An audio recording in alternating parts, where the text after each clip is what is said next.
Bonsoir tout le monde, bonsoir, c'est votre sœur Emilia. Je suis déjà en ligne avec vous, toujours avec notre thème Jésus-Christ, c'est mon ami fidèle. Je suis déjà là. Bonsoir tout le monde, bonjour. Je suis content encore de vous voir encore cette soirée. Je dis merci à Dieu, merci pour votre présence. Je sais que Dieu vous fera du bien. Aujourd'hui, nous avons venu avec notre thème toujours. Jésus-Christ est fidèle. Avec les versions en français. Je sais que la prochaine, les vidéos passées, vous avez fait du bien, vous avez édifié aussi. Je sais que vous avez pris des décisions de compter toujours en Jésus. À travers ces vidéos, à travers ce thème, Jésus-Christ est mon ami fidèle. Aujourd'hui, nous allons venir toujours avec notre thème, Dieu, Jésus-Christ est l'ami fidèle, version en français. Avant tout, nous allons commencer à prier déjà, avant de commencer notre émission.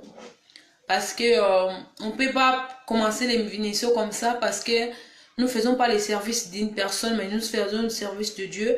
C'est ça que nous allons prier pour demander la force du Seigneur, pour demander l'intelligence du Seigneur, que le Seigneur lui-même puisse vraiment être là au milieu de nous, que les paroles qui vont sortir dans la bouche de sa servante Emilia, qui ne soient pas mes paroles à moi, mais ce soit la parole du Seigneur. J'ai prié au nom du Seigneur. Merci Seigneur pour ton amour, Seigneur. Merci parce que c'est toi qui nous as gardés, Seigneur. Papa, souvent nous pensons de faire d'autres choses, mais Seigneur, tu penses aussi que nous faisons tes choses à toi, Seigneur. Papa, c'est pour ça que je vais encore te dire merci pour cette opportunité encore de me donner la force de tenir en ta présence.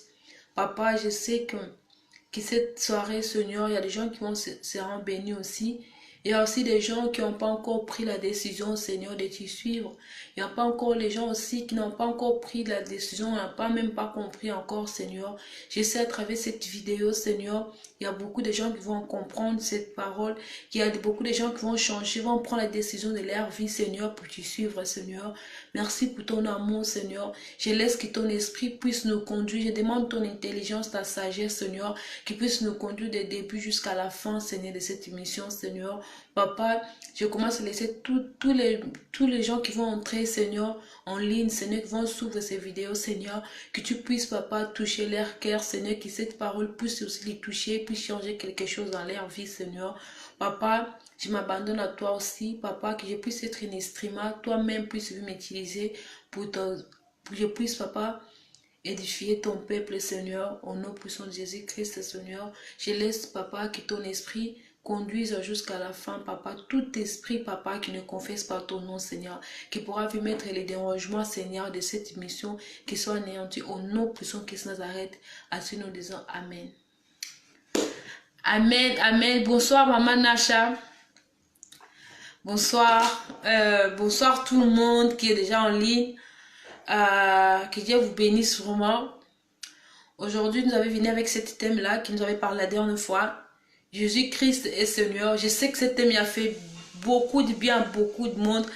Parce que Dieu, souvent, c'est nous les hommes qui nous pensons que les hommes qui ont les solutions pour notre problème. Mais nous oublions une chose, que Jésus-Christ est le meilleur consolateur de notre vie. Si Dieu souvent me donne les thèmes pour vous parler, pour prêcher, pour parler de sa part, c'est parce que Dieu sait combien de gens qui sont en train de se poser des questions, combien de gens qui sont en train de pleurer dans les maisons, qui n'ont pas vraiment de solution, mais à travers cette émission est en train d'aider beaucoup de monde. Partagez vraiment dans votre groupe Facebook, envoyez à vos amis, aux messagères, WhatsApp, partout vraiment. Je sais que ces paroles vont aider beaucoup de monde.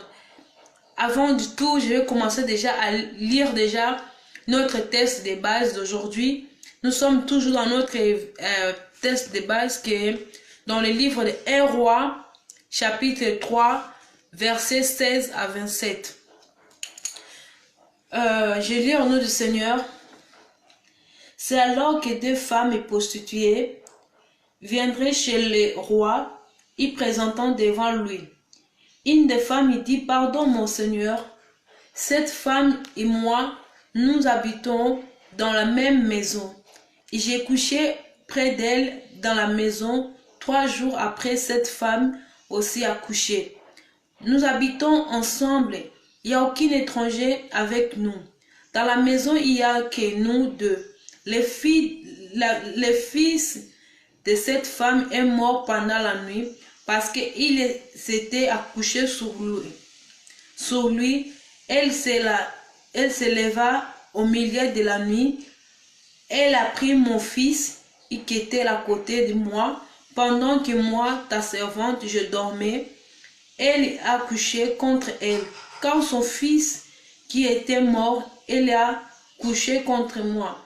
Et ton fils qui était mort, il a couché contre moi. Ce matin, je me suis levée pour latter mon fils. Et voici qui était mort. Je la regardais attentivement le matin venu. Et ce n'était pas mon fils, celui que j'ai mis au monde. L'autre femme dit, c'est faux. C'est moi, mon fils qui est vivant, ton fils qui est mort. Mais la première répliqua, obscurément pas. C'est ton fils qui est mort. Et mon fils qui est vivant. C'est ainsi qu'elle discuta devant le roi. Le roi constata, il lui dit, c'est mon fils qui est vivant et mon fils qui est vivant et ton fils qui est mort. Et l'autre dit, absolument pas. C'est ton fils qui est mort. Et ton fils qui est mort, mon fils qui est vivant. Puis il ordonna, apportez-moi l'épée. On apporta une épée devant le roi. Le roi dit alors, coupe en deux l'enfant qui est vivant et donne-le moitié à chacun. Alors la femme donne et le fils est vivant, fut remplie de compassion pour son fils et elle dit au roi, ah mon Seigneur, donne-le l'enfant qui est vivant, ne le faites pas mourir. Mais l'autre répliqua, il ne sera ni à moi ni à toi, coupe-le. Pendant la parole, le roi dit, alors donne l'enfant à qui est en vie à la première femme. Il ne fait pas mourir, c'est elle qui est sa maman. Amen. Nous avons fini de lire notre verset de base qui était dans le livre de 1 Roi, chapitre 3, verset 16 à verset 27. Je l'écris déjà au thème en fait. Là, cette histoire-là nous montre des femmes. On peut dire que des amis qui habitaient dans la même maison. Et ces deux amis-là qui habitaient dans la même maison, ils faisaient la vie. On sait très bien quand on dit que quelqu'un qui fait la vie, on peut déjà il n'y a pas besoin que les gens puissent expliquer c'est qui la vie en fait. On peut dire qu'il fait la vie, qu'il reste dans les coins, dans les princes, que les gens puissent dans les autoroutes pour chercher les hommes pour sortir avec, pour avoir de l'argent. Ensuite là.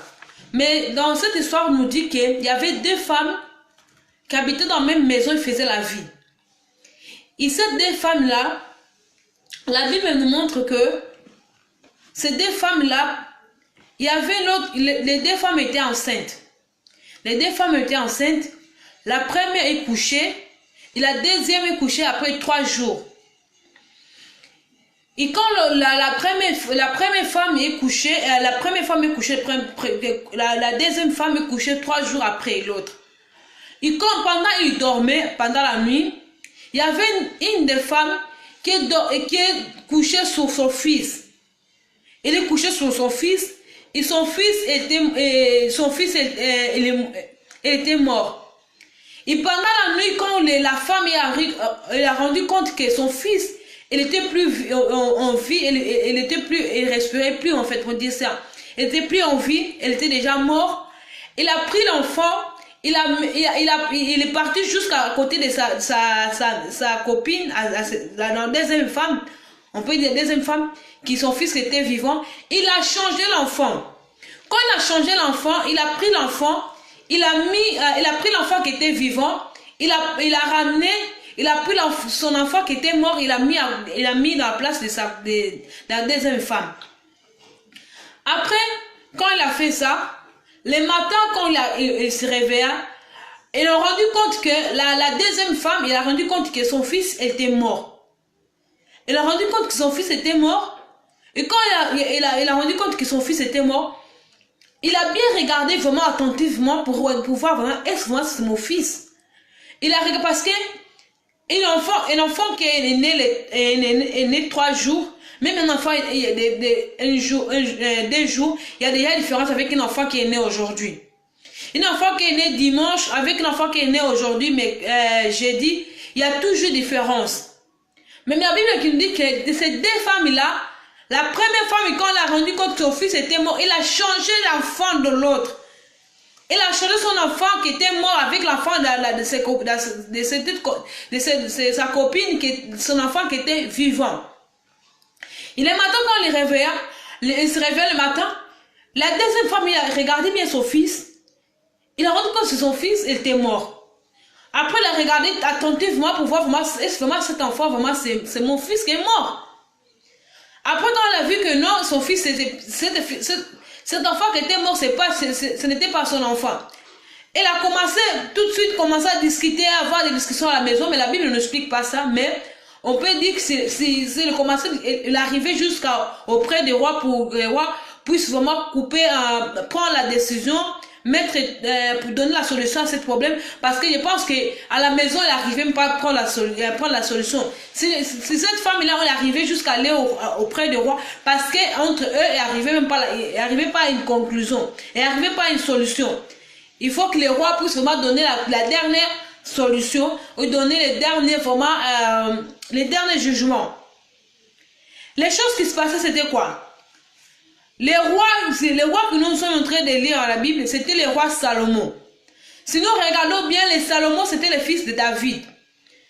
Salomon, c'était le fils du roi David. Quand il a remplacé son père dans le pouvoir, dans la royauté, il a offert son père, il a offert Dieu 1000 holocaustes. Et quand il a offert ça à Dieu, il a fait cette offrande à Dieu 1000 holocaustes. Pendant qu'il dormait pendant la nuit, Dieu est venu le visiter. Dieu est venu le visiter, lui voir pendant la nuit. Il demandait au roi Salomon, pour que le roi Salomon puisse demander tout qu'elle veut, Dieu pourra l'accorder. Parce que tellement l'offrande était grande, Dieu a vu, non, cette offrande a bousculé même le Dieu. Il a dit non, il faut que Salomon puisse me demander quelque chose, je puisse lui donner. Quand le roi Salomon, pendant la nuit, quand le Dieu lui demandait qu'il puisse demander tout qu'elle veut, le roi Salomon, il a demandé la sagesse et les connaissances. Pourquoi il a demandé la sagesse? Parce qu'il a dit qu'il demandait la sagesse pour bien juger son peuple, le peuple que Dieu l'a mis, le peuple d'Israël, pour qu'il puisse bien les juger, parce que sans l'intelligence, sans la sagesse, il ne pourra pas savoir qui est le bien, il ne pourra pas discerner le bien et le mal. Mais à travers cette chose-là que Salomon il a demandé à Dieu, Dieu l'a accordé. Si nous regardons bien si nous regardons bien au verset, au début du chapitre, c'est écrit le premier jugement de Salomon. Je ne sais pas dans l'autre version, mais dans mon Bible, c'est écrit le premier jugement de Salomon. C'est-à-dire le premier jugement, à travers cette intelligence, connaissance que Dieu a donné, il arrivait de faire son premier jugement. Nous retournons dans notre verset. Cette femme est arrivée devant le roi. Les premières femmes commencent à expliquer. Roi, moi et cette femme, nous habitons dans la même maison. Dans notre maison, il n'y a pas d'étrangers. Nous habitons tous les deux. Et il commençait à expliquer. Pendant la nuit, quand je dormais, mon enfant, il dit, moi je couchais les 3 jours après cette femme Après, troisième jour, quand vous avez dormi, la deuxième femme, il a couché dans son fils. Après, son fils était mort, il a changé. Il y avait toujours cette explication-là qu'il expliquait au roi. La deuxième femme aussi, il y avait toujours des discussions. Parce que, entre eux, une personne peut accepter que son fils était mort. Mais après, le roi, quand il commençait à écouter, les deux femmes en train de parler, chacun donne son envie. Et de parler, non, c'est pas mon fils qui est mort. L'autre, il dit, non, c'est mon fils qui est vivant. Après, le roi, il a dit, non, quand c'est, j'arrive pas à savoir c'est l'enfant vraiment qui est vivant, c'est la deuxième femme ou la troisième femme. Le roi Salomon, il a demandé l'épée. Quand il a demandé l'épée, il a pris l'épée. Quand il a pris l'épée, il a dit qu'on coupe l'enfant en deux parties. On coupe l'enfant comme ça, qu'on va couper l'enfant au milieu. Les deux enfants, les deux femmes, ils vont avoir la moitié. Quand la deuxième femme, il a tendu ça, la maman de cet enfant-là, son fils était vivant, il était rempli de compassion. Il a senti les douleurs de 9 mois. Il a senti, non, ça c'est mon enfant. Il a senti vraiment, non, ça c'est mon enfant à moi. Il a senti les douleurs de 9 mois. Il a dit, non, je ne vais pas accepter que mon fils soit coupé à cause de notre discussion. Il a dit, non, je vais laisser cet enfant vivre. Mais même que je vais le perdre, je vais pas la voir comme mon fils, même qu'ils vont le donner à cette femme-là, mais je vais voir cet enfant grandir. J'ai besoin de voir cet enfant marcher. J'ai pas besoin de le voir mourir à cause de notre discussion. Ça, c'était la compassion des mamans qui, quand ils écoutaient que le roi Salomon est en train de prendre des décisions pour couper l'enfant. La maman la maman de cet enfant, elle était remplie de compassion en elle. Elle a supplié le roi, non roi, ne faites pas mal l'enfant, ne le coupe pas, donne-le l'enfant. La maman de cet enfant-là, elle a dit non, donne-le l'enfant, ne coupe pas l'enfant, laisse l'enfant vivre. La maman de cet enfant a été remplie de compassion.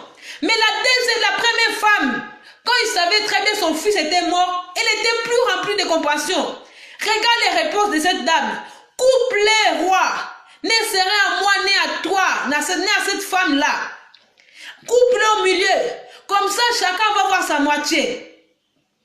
Comme ça, chacun va voir sa moitié. Comme ça, l'enfant ne sera ni à moi, ni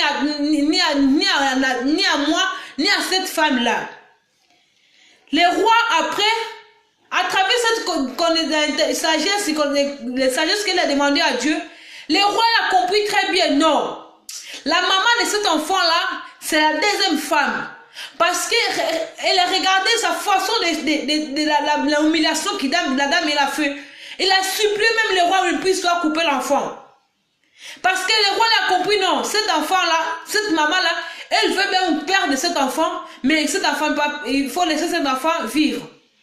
Mais quand la première maman, il ne voulait pas que cet enfant, quand il savait bien très bien que son enfant aussi est mort, quand on va couper l'enfant, l'enfant ne pourra pas vivre. L'enfant sera mort parce que quand on coupe l'enfant au milieu, l'enfant est plus vivant, il est mort déjà.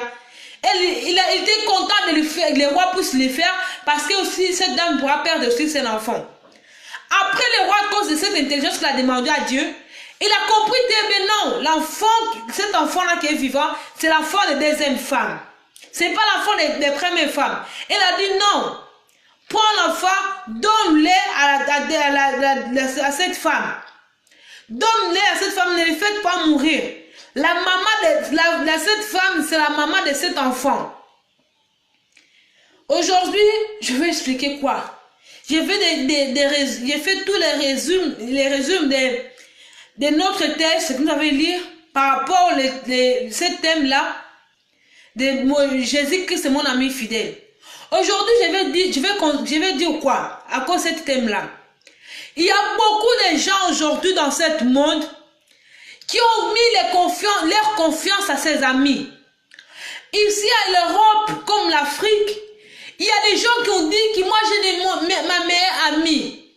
Nous tous comme étiez petits, vous avez des amis qui nous aimaient plus, des amis qui nous arrivaient vraiment de les rencontrer, vraiment des histoires cachées, vraiment. Mais aujourd'hui, ces amis-là ne sont plus avec nous. Ces amis sont morts, l'autre ne sont pas morts, l'autre nous avait laissé à l'Afrique. D'autres amis aussi nous avaient laissé, nous avaient aussi être séparés comme j'étais déjà petit. Aujourd'hui, je vais dire que les meilleurs amis, c'est Jésus.